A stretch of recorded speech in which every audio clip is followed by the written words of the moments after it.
ଚଳିତ ବର୍ଷ ସ୍କଲାରସିପ୍ ଆବେଦନ ସମୟରେ ଆପଣଙ୍କୁ ଓଟିଆର ନମ୍ବରର ଆବଶ୍ୟକ ପଡ଼ୁଅଛି। ଏହି ଓଟିଆର ନମ୍ବର ଆପଣ ଯଦି ସେଠାରେ ନ ଭରନ୍ତି ତାହେଲେ ଆପଣ ସ୍କଲାରସିପ୍ ଆବେଦନ ଶେଷ କରିପାରିବେ ନାହିଁ। ଏହି ଭିଡ଼ିଓରେ ଦେଖନ୍ତୁ ଓଟିଆର ନମ୍ବର କିପରି ବାହାରୁଛି। ଆପଣ ନିଜ ମୋବାଇଲରେ କିପରି ବାହାର କରିବେ କୌଣସି ସାଇବର କ୍ୟାଫେକୁ ନ ଯାଇ। ପ୍ରଥମେ ନିଜର ପ୍ଲେ ଷ୍ଟୋର ଓପନ୍ କରନ୍ତୁ ଏବଂ ସେଠାରେ ଆପଣଙ୍କୁ ଦୁଇଟି ଆପ୍ ଇନଷ୍ଟଲ୍ କରିବା ପାଇଁ ପଡ଼ିବ। ପ୍ରଥମଟି ଏନ୍ଏସ୍ପି ଓଟିଆର ଆପ୍ ଏବଂ ଦ୍ୱିତୀୟଟି ଆଧାର ଫେସ୍ ଆଇଡି। ଏହି ଦୁଇଟି ଆପକୁ ଇନଷ୍ଟଲ୍ କରି ନିଜ ମୋବାଇଲରେ ରଖନ୍ତୁ। ତାପରେ ଓଟିଆର ନମ୍ବର କିପରି ବାହାରୁଛି ଭିଡ଼ିଓଟିକୁ ଶେଷ ପର୍ଯ୍ୟନ୍ତ ଦେଖନ୍ତୁ ଏବଂ ଭିଡ଼ିଓଟି ଦେଖିବା ପୂର୍ବରୁ ଆପଣ ଏବେ ଚ୍ୟାନେଲଟିକୁ ସବସ୍କ୍ରାଇବ୍ କରନ୍ତୁ ଏବଂ ଯେଉଁମାନଙ୍କର ଏହି ଓଟିଆର ନମ୍ବରଟି ଆବଶ୍ୟକ ଭାବୁଛନ୍ତି ସେମାନଙ୍କ ପାଖକୁ ଏହି ଭିଡ଼ିଓଟି ସେୟାର କରନ୍ତୁ, ସେ ଯେପରି ଭିଡ଼ିଓଟି ଦେଖିକି ତାଙ୍କର ନିଜର ଓଟିଆର ନମ୍ବରଟି ଜେନେରେଟ୍ କରିପାରିବେ। ଆପଣମାନେ ଯେଉଁ ଦୁଇଟି ଆପ୍ ଡାଉନଲୋଡ୍ କରି ରଖିଥିଲେ ସେଥିରେ ଆମର କାମ ହେଉଛି ଏନ୍ଏସ୍ପି ଓଟିଆର ଆପ୍ରେ। ଏନ୍ଏସ୍ପି ଓଟିଆର ଆପ୍ଟିକୁ ଆମେ ଫାଷ୍ଟ ଓପନ୍ କରିବା।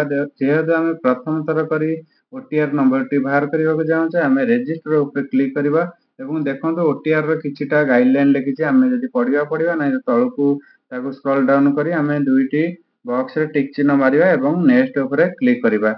ଦେଖନ୍ତୁ ନେକ୍ସଟ ଉପରେ କ୍ଲିକ୍ କଲା ପରେ ଏଠାରେ ଆପଣଙ୍କୁ ମୋବାଇଲ ନମ୍ବର ମାଗୁଛି ନିଜର ମୋବାଇଲ ନମ୍ବରଟି ଠିକରେ ଭରି ଦିଅନ୍ତୁ। ଭରି ସାରିଲା ପରେ ଦେଖନ୍ତୁ ଏଠାରେ ସେଣ୍ଡ ଓଟିପି ଅଛି, ସେଣ୍ଡ ଓଟିପି ଉପରେ କ୍ଲିକ୍ କରନ୍ତୁ ଏବଂ ଏଠାରେ ଓଟିପି ଯେଉଁ 6ଟିକା ନମ୍ବର ଆସିଥିବ ଏଠାରେ ଓଟିପିଟିକୁ ଫିଲ୍ କରନ୍ତୁ। ଓଟିପିଟି ଠିକସେ 6ଟିକା ଓଟିପିଟି ଠିକସେ ଫିଲ୍ଅପ୍ କଲା ପରେ ଦେଖନ୍ତୁ ଟିକେ ତଳକୁ ଏଠି କ୍ୟାପ୍ଚା ଶୋ କରୁଛି। ଏଇ କ୍ୟାପ୍ଚାର ଯେଉଁ ବକ୍ସରେ ଯେଉଁ କ୍ୟାପ୍ଚାଟା ଲେଖା ହେଇଛି ତାକୁ ତଳ ବକ୍ସରେ ତାକୁ ଠିକରେ ଭରନ୍ତୁ। କ୍ୟାପିଟାଲ ଅକ୍ଷର ହୋଇଥିଲେ କ୍ୟାପିଟାଲ ଏବଂ ନମ୍ବର ହୋଇଥିଲେ ନମ୍ବର ହିସାବରେ ଭରନ୍ତୁ। ଠିକସେ ଭରି ସାରିଲା ପରେ ଦେଖନ୍ତୁ ଏଠାରେ ଲେଖା ହେଇଛି ଭେରିଫାଏ। ଭେରିଫାଏ ଉପରେ କ୍ଲିକ୍ କରନ୍ତୁ। ଦେଖନ୍ତୁ ତାପରେ ଆସିଗଲା ଆମର ଇ କେୱାଇସି କରିବା ପାଇଁ। ଇ କେୱାଇସିରେ ଆଇ ହାଭ୍ ଆଧାର, ଯେହେତୁ ଆମ ପାଖରେ ଆଧାର ଅଛି ଆମେ ଆଇ ହାଭ୍ ଆଧାର ଉପରେ ସିଏ ଅଟୋମେଟିକ୍ ସିଲେକ୍ଟ ହୋଇଛି। ଆମେ ଏଠି ଆଧାର ନମ୍ବର ନିଜର 12ଟିକା ଆଧାର ନମ୍ବର ଭରିବା। ଯେଉଁ ଛାତ୍ରଛାତ୍ରୀ ନିଜ ନାମରେ କରିଛନ୍ତି ନିଜର ହିଁ ଆଧାର ଭରିବେ। ଆଧାର ନମ୍ବର ଭରି ସାରିଲା ପରେ ଦେଖନ୍ତୁ ଆପଣ ଏଠି ନେକ୍ସଟ ଉପରେ କ୍ଲିକ୍ କରିବେ। ଏଠି ଦେଖନ୍ତୁ ଏ ଯେଉଁ ଚିହ୍ନଟା ଏଠାରେ ନମ୍ବର ନିଜ ନମ୍ବର ଦେଖିବା ପାଇଁକା ଆପଣ ଯେଉଁ ଭରୁଛନ୍ତି ସେଟା ଠିକ ଅଛି କି ନ ଅଛି ଏ ଚିହ୍ନଟା ଉପରେ କ୍ଲିକ୍ କଲେ ଆପଣ ନିଜର ନମ୍ବର ଦେଖିପାରିବେ। ତାପରେ ଦେଖନ୍ତୁ ଏଠାରେ ନେକ୍ସଟ ଉପରେ କ୍ଲିକ୍ କରିବା। ନେକ୍ସଟ ଉପରେ କ୍ଲିକ୍ କଲା ବେଳକୁ କନସେଣ୍ଟ କିଛି ଆସୁଛି, ଆପଣ ତାକୁ ଯଦି ପଢ଼ିବେ ପଢ଼ନ୍ତୁ, ନାହିଁ ତ ଆଇ ଏଗ୍ରି ଉପରେ କ୍ଲିକ୍ କରନ୍ତୁ। ଆଇ ଏଗ୍ରି ପରେ କ୍ଲିକ୍ କଲା ବେଳକୁ ଦେଖନ୍ତୁ ଆମେ ଯେହେତୁ ପ୍ରଥମ ଥର କରି ଫେସ୍ ଆଇଡି ଆପ୍ଟି ଲୋଡ୍ କରିଛୁ ସେଥିରୁ କୌଣସି କାମ କରିନେ ଆମେ ଏଇଠି ଯାହା ଆପଣ ଏଇ ଦୁଇଟା ଅପସନ୍ ଭିତରେ ଯାହା ଆପଣ ମାରିପାରିବେ। ଆମର ଓନ୍ଲି ଦିସ୍ ଟାଇମ୍ ମାରିବା ଏବେ ବର୍ତ୍ତମାନ ପାଇଁକା।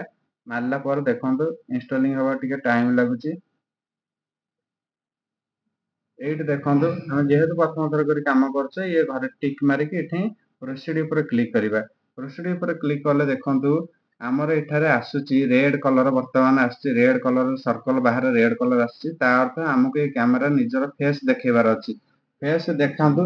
ଫେସ୍ ଦେଖେଇଲା ପରେ ଆପଣ ଦେଖନ୍ତୁ ଏବେ ରେଡ୍ କଲର ଅଛି, ଯେତେବେଳେ ଗ୍ରୀନ୍ କଲର ହବ ଆପଣ ସେତେବେଳେ ଆଖିଟିକୁ ମିଟି କରିବେ। ଆପଣ ଆଖିଟିକୁ ମିଟି କଲା ପରେ ସିଏ ଆପଣଙ୍କ ଫେସ୍ଟିକୁ ଡିଟେକ୍ଟ କରିବ। ଦେଖନ୍ତୁ ଆପଣଙ୍କ ଫେସ୍ଟି ଏବେ ଭେରିଫାଏ ହୋଇସାରିଛି। ହେଲା ପରେ ଦେଖନ୍ତୁ ଏନପିସିଆଇ ଆପଣଙ୍କର ଯେଉଁ ଆକାଉଣ୍ଟରେ ଡିବିଟି ଲିଙ୍କ ଅଛି ସେ ଆକାଉଣ୍ଟ ଅଟୋମେଟିକ୍ ଶୋ କରୁଛି, ମାନେ ଆପଣଙ୍କର ସ୍କଲାରସିପ୍ ପଇସାଟା ଏଇ ଆକାଉଣ୍ଟକୁ ହିଁ ଆସିବ। ଆପଣ ଏଠାରେ ଓକେ କରନ୍ତୁ। ମୁଁ ଆପଣଙ୍କୁ କହିଥିଲି ଯେତେବେଳେ ସର୍କଲ ବାହାରେ ମାନେ ଗ୍ରୀନ୍ ଚିହ୍ନ ଦେଖେଇବ ଆପଣ ସେତିକି ବେଳେ ଆଖିଟିକୁ ମିଟି କରିବେ। ରେଡ୍ ଦେଖେଇଲେ ଆପଣଙ୍କ ମୁହଁଟିକୁ ଆଡଜଷ୍ଟ କରି ଭଲ ଭାବରେ ଦେଖେଇବେ। ଏଠାରେ ଦେଖନ୍ତୁ ତାପରେ ଆମେ ଓକେ କଲା ପରେ ନା ନିଜର ଫଟୋ ଏବଂ gender, date of birth, address ଆସିଛି। ଏଠାରେ ମଦର ନେମ୍ ପ୍ରଥମେ ପଚାରିଛି, ତା ତଳକୁ ଫାଦର ନେମ୍ ପଚାରିଛି। ଆପଣ ଏଠି ମଦର ନେମ୍ ଆପଣ ଦଶମ ଯଦି ପାସ୍ କରିଛନ୍ତି ଦଶମ ସାର୍ଟିଫିକେଟ ଥିବ ଠିକସେ ଫିଲ୍ଅପ୍ କରନ୍ତୁ ଏବଂ ତଳେ ଦେଖନ୍ତୁ ଫାଦର ନେମ୍ଟି ଲେଖା ହୋଇଛି, ଫାଦର ନେମ୍ଟିକୁ ଏଠାରେ ଫିଲ୍ଅପ୍ କରନ୍ତୁ। ଯଦି ଆପଣ ନବମ ଦଶମ ପଢୁଛନ୍ତି ତାହେଲେ ନିଜର ବାପା ମା ନାଁଟା ନିଜ ଆଧାର କାର୍ଡ ଦେଖି ଲେଖିପାରିବେ କିମ୍ବା ସ୍କୁଲରେ ଯେଉଁ ହିସାବରେ ଲେଖା ହେଇଛି ସେଟା ଫିଲ୍ଅପ୍ କରିପାରିବେ। ମେଲ୍ ଆଇଡି ଆପଣ ଦେଲେ ଦିଅନ୍ତୁ, ନହେଲେ ନାହିଁ ଆପଣ ତାପରେ ଏଠି ନେକ୍ସଟ ଉପରେ କ୍ଲିକ୍ କରନ୍ତୁ।